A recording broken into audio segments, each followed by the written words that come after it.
Bismillahirrahmanirrahim. Assalamualaikum warahmatullahi wabarakatuh. Perkenalkan, saya Alia dari Fakultas Tarbiyah STAI Dr. KHZ Muttaqin Purwakarta. Di sini saya akan sedikit memaparkan tentang materi saya untuk memenuhi salah satu tugas UAS ujian akhir semester di semester 3 ini di mata kuliah Hadis 1 Ibadah dan Muamalah dengan dosen pengampu Bapak Abdurrahman Saleh LC MMPD. Langsung saja saya di sini akan memaparkan materi mengenai nilai-nilai toharo terhadap IQ dalam kitab Hadis Arba'in Nawawi. Pengertian toharo. Toharo atau bersuci menurut bahasa berarti bersih dan membersihkan diri dari kotoran yang bersifat indrawi seperti najis dan kotoran. Sedangkan menurut syarah atau istilah, toharo adalah suatu yang dihukumi wajib untuk melaksanakan sholat seperti wudhu, mandi, tayamum, dan menghilangkan najis lainnya. Beberapa macam toharo yaitu wudhu untuk menghilangkan hadas kecil, mandi untuk menghilangkan hadas besar, serta tayamum untuk menggantikan wudhu dalam keadaan tertentu. Toharo pada dasarnya adalah sebuah ibadah yang mencakup seluruh ibadah lainnya. Tanpa adanya toharo, mustahil akan terwujud ibadah yang sah karena ibadah yang dilakukan seorang hamba harus dalam keadaan yang bersih dan suci untuk mencapai kesempurnaan ibadah.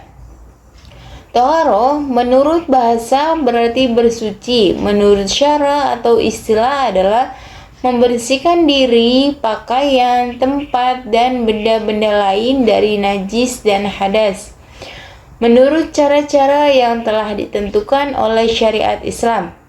Toharo atau bersuci adalah syarat wajib yang harus dipenuhi dan dilakukan dalam beberapa macam ibadah sebagaimana Al-Quran Surat Al-Maidah ayat 6. Toharo atau bersuci menurut pembagiannya dapat dibedakan menjadi dua bagian, yaitu yang pertama ada bersuci lahiriah.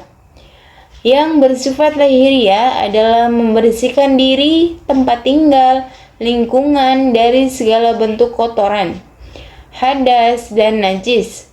Membersihkan diri dari najis adalah membersihkan badan, pakaian, dan tempat yang didiami dari kotoran sampai hilang rasa, bau, dan warnanya. Surat Al-Mudaththir ayat 4. Kemudian yang kedua, ada bersuci batiniah. Batiniah adalah membersihkan jiwa dari kotoran batin berupa dosa dan perbuatan maksiat seperti iri, sombong, dengki, takabur, dan yang lainnya. Cara membersihkannya dengan taubatan nasuha atau tobat yang sungguh-sungguh, yaitu memohon ampun kepada Allah Subhanahu wa Ta'ala dan berjanji tidak akan mengulang kembali perbuatan tersebut. Hadis Arba'in yang kita bahas ini adalah hadis nomor ke-23 dari Abu Malik Al-Haris bin Ashhim Al-Ash'ari radhiyallahu anhu. Beliau berkata, Rasulullah sallallahu alaihi wasallam bersabda, "At-tahuru syatrul iman, walhamdulillahi tamla'ul mizan, wa subhanallahi walhamdulillahi tamlani au tamla'u ma baina samai wal ardi, wa sholatu nur, wa sadaqatu burhan, wa sabru diya'u, wal qur'anu hujjatu laka aw 'alaika. Kullun nasi yagdu fabai'u nafsahu famu'tikuha au mubikuha, yang artinya bersuci atau wudu itu separuh dari iman atau sholat, dan ucapan alhamdulillah memenuhi timbangan amalan kebaikan. Ucapan subhanallah dan alhamdulillah memenuhi antara langit dan bumi. Dan sholat adalah cahaya, sedekah adalah cahaya yang jelas, sabar adalah sinar, Al-Quran adalah hujjah bagimu dan hujjah atas dirimu. Dan semua orang itu pergi kemudian menjual dirinya.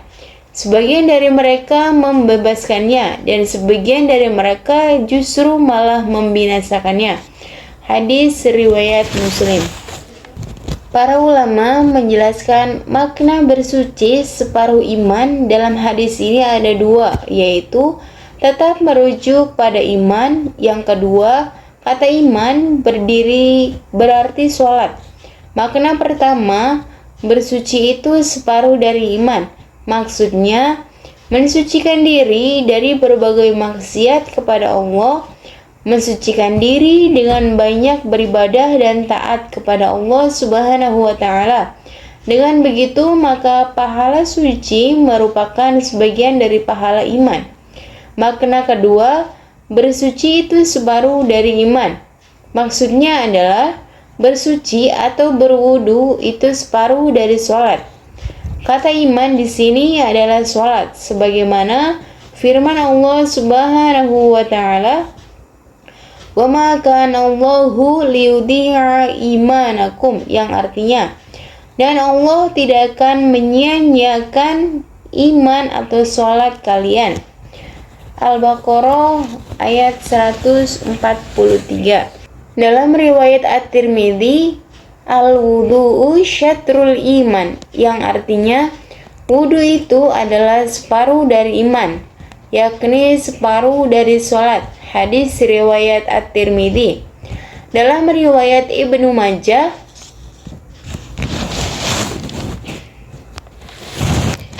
isbagul wudu'i syatrul iman, yang artinya menyempurnakan wudu adalah separuh dari iman, yakni dari sholat. Hadis riwayat Ibnu Majah. Redaksi iman dalam hadis di atas sudah jelas. Sejumlah hadis juga menyebutkan pentingnya wudu sebagai syarat utama sahnya sholat. Di antaranya berbunyi, "Perbaikilah atau sempurnakanlah setiap kali wudu. Jika wudu tidak sah, maka sholat yang akan menjadi tidak sah." Hadis Nabi SAW dalam riwayat Muslim, yakni, "La tuqbalu sholatu bighairi tahuri wala shadaqatu min guluri", yang artinya tidak akan diterima sholat tanpa wudu dan juga tidak akan diterima sedekah dari harta yang dicuri oleh seorang mujahid dari harta rampasan perang sebelum ghanimah tersebut dibagikan secara resmi oleh pemimpin. Hadis riwayat Muslim.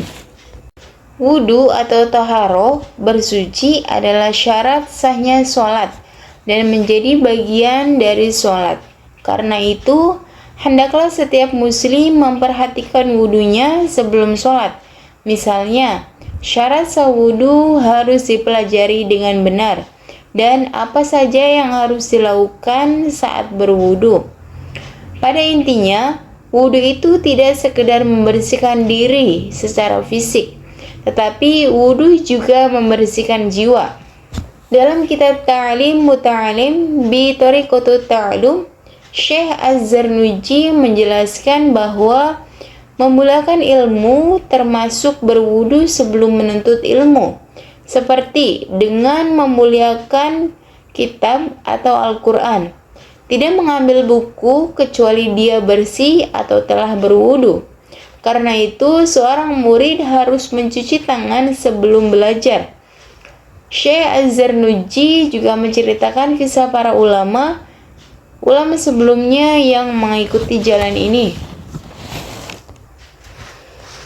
Sungguh, saya bisa mendapatkan ilmu ini karena saya menghormatinya.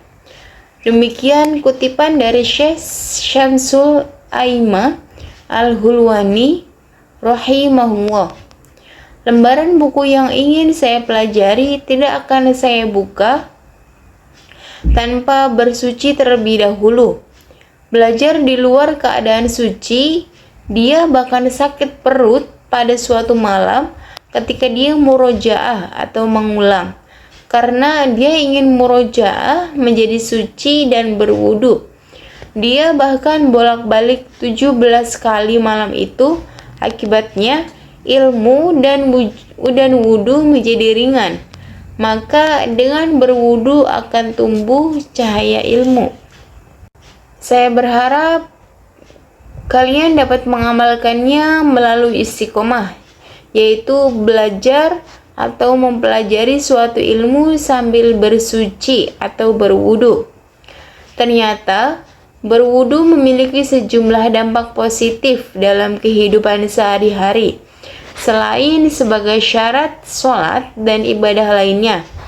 Oleh karena itu, setiap muslim diperintahkan untuk selalu menjaga wudu ketika bersiap untuk sholat. Jika Anda ingin membaca atau memegang Al-Quran, melakukan sholat, tawaf, dan itikaf, Anda harus melakukan wudu. Akibatnya, wudu memiliki peran penting dalam ibadah.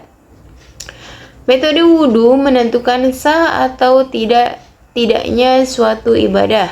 Allah Subhanahu wa Ta'ala akan memaafkan setiap muslim yang berwudu.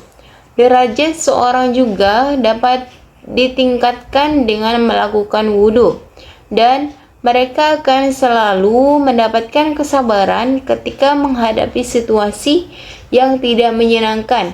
Menurut salah satu hadis, Rasulullah SAW menyatakan, "Maukah Anda untuk menunjukkan kepada saya apa yang menyebabkan Allah menghilangkan kesalahan dan menganugerahi derajat Anda?" "Tentu, wahai Rasul." Demikian tanggapan para sahabat, dan menunggu sholat setelah sholat. Lanjutnya, itu adalah riba. Hadis riwayat Muslim. Melepaskan rantai dan mendapatkan apa yang diinginkannya.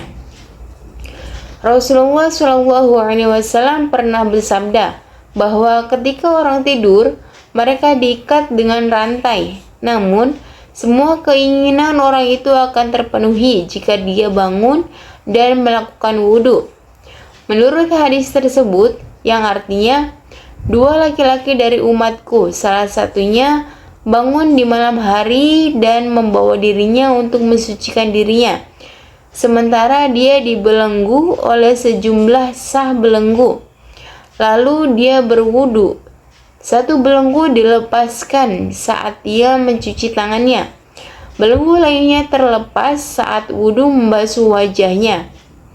Setelah mengusap kepalanya dengan wudu, belenggu yang tersisa dilepas, membasuh kakinya. Kemudian Tuhan berfirman, "Lihatlah hambaku ini kepada orang-orang yang berhijab. Dia menang atas dirinya sendiri. Permintaannya adalah untuknya. Apa saja yang diminta hambaku dariku." Hadis riwayat Riban.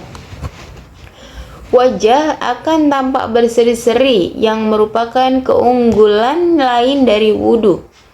Setiap muslim yang telah melakukan wudu akan meninggalkan bekas di tangan dan wajahnya. Orang yang selalu melakukan wudu akan memiliki wajah yang ceria bahkan di hari kebangkitan. Rasulullah SAW sendiri menganjurkan untuk melebihi tubuh yang dibasuh saat wudu agar tampak berseri-seri di hari kiamat. Hal ini sebagaimana salah satu hadis berikut mengatakan tentang hal itu. Gur dan al-muhajjalum pada hari kiamat. Lakukan apa yang Anda bisa untuk memperpanjang gur Anda. Hadis riwayat Ahmad. Menjaga daya tahan tubuh merupakan salah satu manfaat wudhu untuk kehidupan sehari-hari. Wudhu memang memiliki banyak manfaat kesehatan yang besar. Salah satunya adalah mencegah penyakit kulit, menjaga kebersihan kulit, dan dilakukan dengan berwudu minimal 5 kali sehari. Wudu juga efektif melindungi kulit dari berbagai penyakit menular. Mungkin cukup sekian materi yang dapat saya sampaikan. Kurang lebihnya mohon maaf. Dan akhirnya, wassalamualaikum warahmatullahi wabarakatuh. Semoga bermanfaat.